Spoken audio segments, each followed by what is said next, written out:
Napoleón era sin duda el personaje más destacado de su época, pero su grandeza va mucho más allá de sus conquistas. La importancia de Napoleón se puede medir con todo lo realizado en Francia, en Europa y en el mundo.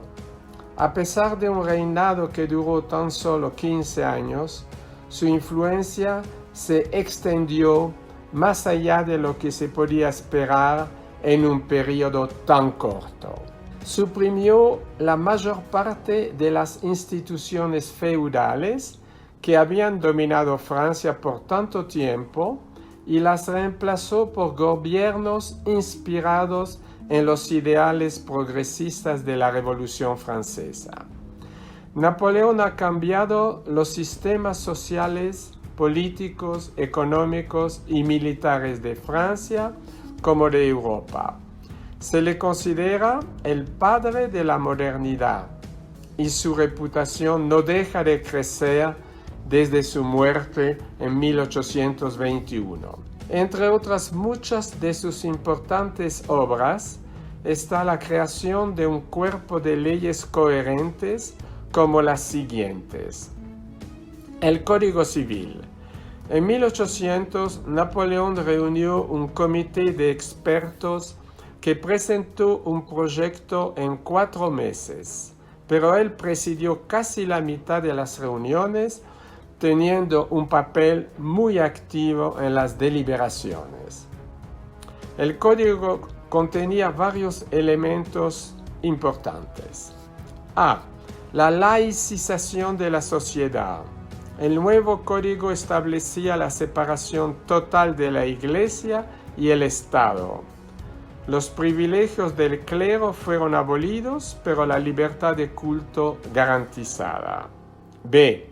La abolición del orden feudal. Antes de la Revolución, Francia había sido dominada por una nobleza hereditaria. El nuevo Código Civil suprimía esto. C. La libertad individual.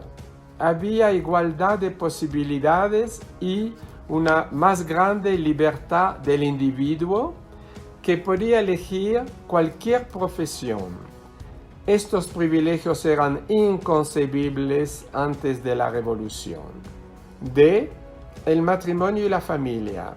Las mujeres obtuvieron ciertos derechos de propiedad con el casamiento. Además, el derecho de divorcio estaba garantizado, aunque es cierto que el marido seguía siendo el jefe de la familia. Con lo anterior, Napoleón logró favorecer el espíritu progresista en muchos temas. Este código fue adoptado en 1804 bajo diversas formas en todos los territorios del imperio y muchos otros países de Europa y de Latinoamérica y sigue vigente desde hace más de 200 años. Además del Código Civil, fueron promulgados otros códigos, como el Código de Procedimiento Civil en 1806, el Código de Comercio en 1807, el Código de Penal en 1810. Y además instauró los préfets, o sea, los prefectos, que son los representantes del Estado y administradores generales. La educación, igual que las leyes, tuvo un considerable adelanto. En cuanto a la educación secundaria, se vivió una verdadera revolución, pues se crearon los liceos para los alumnos de 10 a 16 años. La renovación de la enseñanza por Napoleón era un progreso evidente. Lo más importante era que el nuevo sistema reconocía el talento y el mérito personal, creando las bases de una futura promoción social originada en la escuela. En 1808 creó la Universidad Imperial, que era una universidad élite con un cuerpo de administración central. En cuanto a la economía, en 1807 creó la Cour des Comptes, entidad administrativa que supervisa los asuntos financieros de los organismos públicos y controla la administración de los fondos públicos. Se otorgan préstamos sin interés y otros programas de estímulo para la economía. Se cambió el sistema monetario, se reemplazan los billetes por monedas, lo que aumenta la confianza de la gente.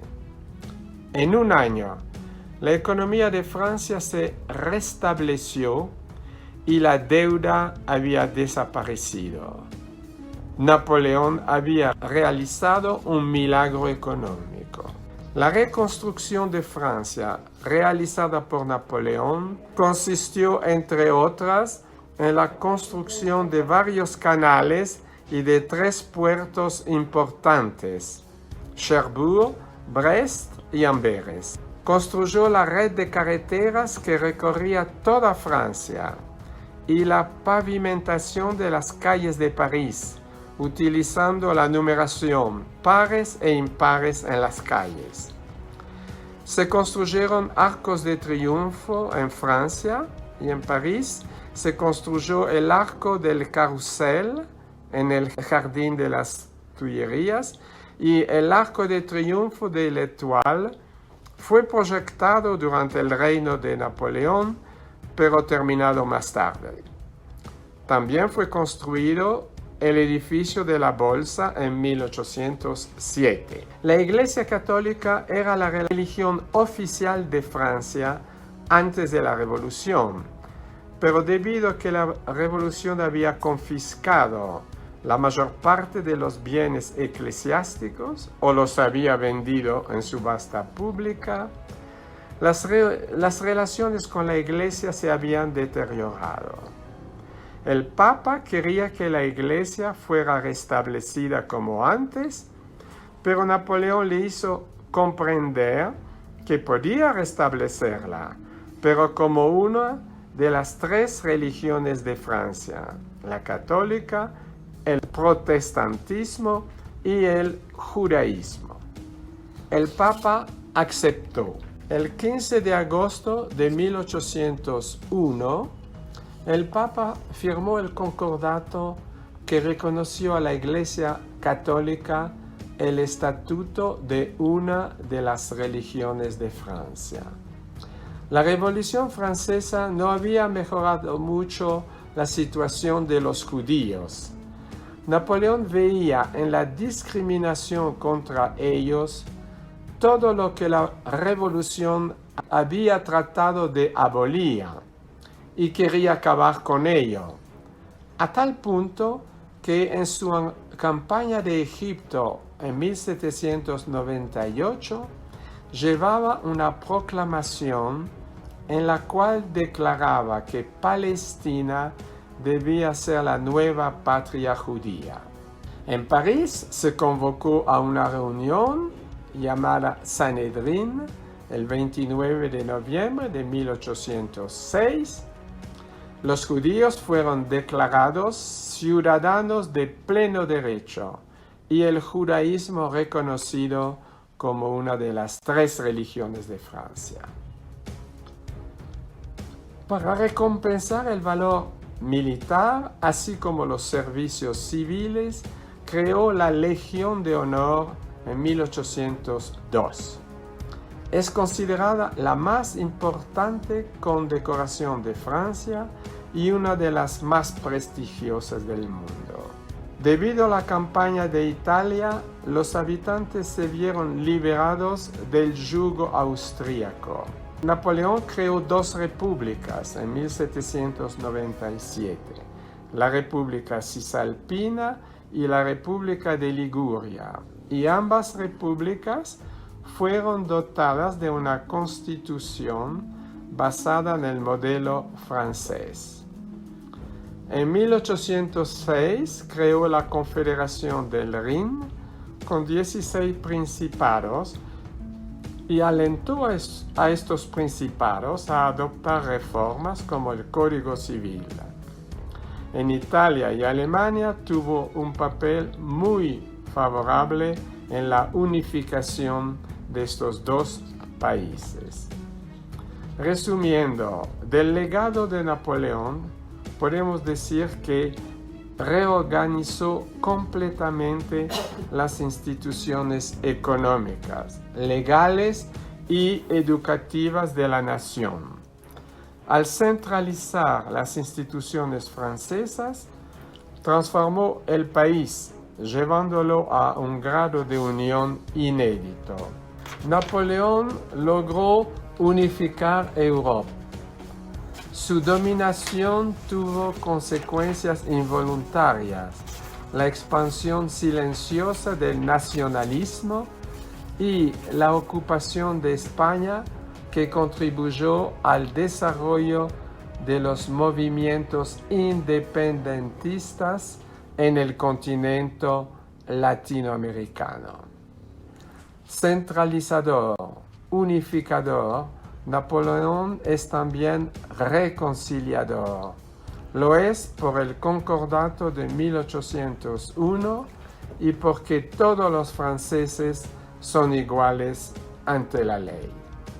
Como dijo Chateaubriand, vivo perdió el mundo, muerto lo posee.